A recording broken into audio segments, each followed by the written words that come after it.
All right, so plants and vegetables have been this assumed great health food, but I've been talking about why that may not be the case. So I want to continue that here with naked seeds.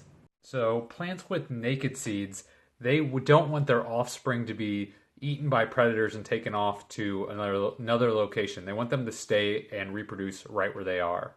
These naked seeds contain chemicals that weaken and paralyze insects and predators that are going to eat on them.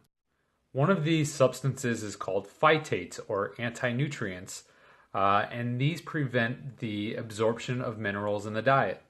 Another way these naked seeds fight their predators are through what are called trypsin inhibitors, which interfere with digestive enzymes.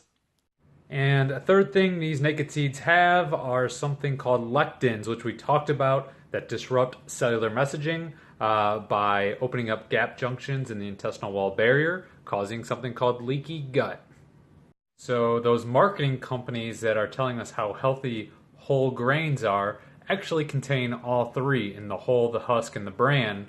Marketing was pretty successful, but not necessarily a health food.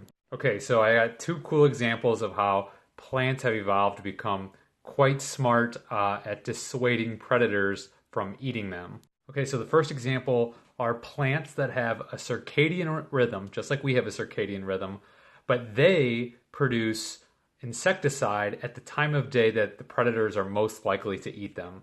Okay, the second cool example is that there's some leaves that when an insect starts eating on one side of the leaf, the other side of the leaf will almost immediately double its lectin content to dissuade the insects. So I guess the moral of the story today is that although plants may not be running away from us, perhaps we should think twice before we run towards plants and assume that they are all just a natural health food.